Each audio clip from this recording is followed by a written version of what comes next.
السلام علیکم ورحمۃ اللہ وبرکاتہ۔ اللہ کے نبی علیہ الصلوۃ والسلام کا فرمان عالی ہے۔ نبی علیہ الصلوۃ والسلام نے فرمایا من احب ان یبسط له فی رزقه وان ينقص له فی اثره فلیصل رحمہ۔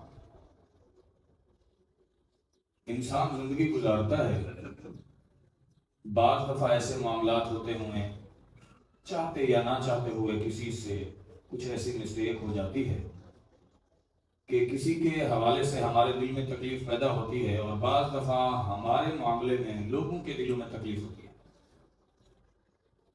یہ انسانی فطرت ہے، انسان جہاں رہتا ہے تو کہیں نہ کہیں اس سے کچھ نہ کچھ ایسے معاملات ہو جاتے ہیں جس وجہ سے انسان سے تکلیف محسوس کرتا ہے۔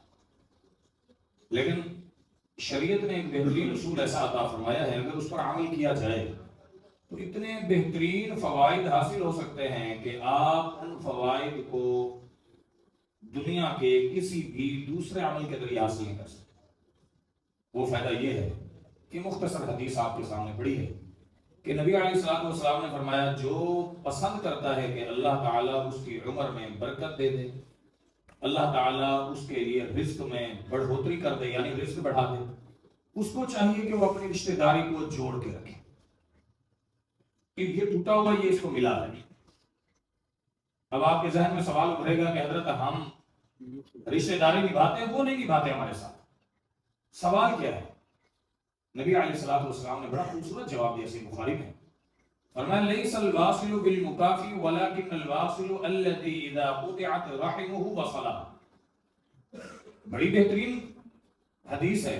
فرمایا رشتہ داری جوڑنے والا وہ نہیں ہے کہ آپ میرے رشتہ دار ہیں، میں آپ کو کہتا ہوں السلام علیکم، آپ مجھے کہتے ہیں، میں آپ کو دعوت افطار دیتا ہوں، آپ مجھے دیتے ہیں، میں آپ کی رسپیکٹ کرتا ہوں، آپ میری رسپیکٹ کرتے ہیں، انفارچونیٹلی آپ کے ساتھ کچھ برا ہو جاتا ہے، میں آپ کے ساتھ کھڑا ہو جاتا ہوں، میرے ساتھ کچھ ہو جاتا ہے، آپ میرے ساتھ کھڑے ہو جاتے ہیں۔ فرمایا یہ تو نہیں ہے، یہ رشتہ داری نہیں ہے نبھانا۔ رشتہ داری کا حق اس سے بڑھ کر ہے، اگلا آپ کو گالی دے رہا ہے، آپ نے پھر بھی برداشت کیا، رشتہ نہیں ہوا۔ اگلے نے آپ کا وعدہ خلافی کی، مال ہڑپ کر لیا، پارٹنر تھا، دوست تھا، بھائی تھا، رشتہ دار تھا، لیکن آپ نے پھر بھی رشتہ داری نہیں توڑی۔ یہاں کیا ہوتا ہے، کہیں اگر حصہ مانگ لے تو آپ ہمارے دروازے پہ دوبارہ نہ۔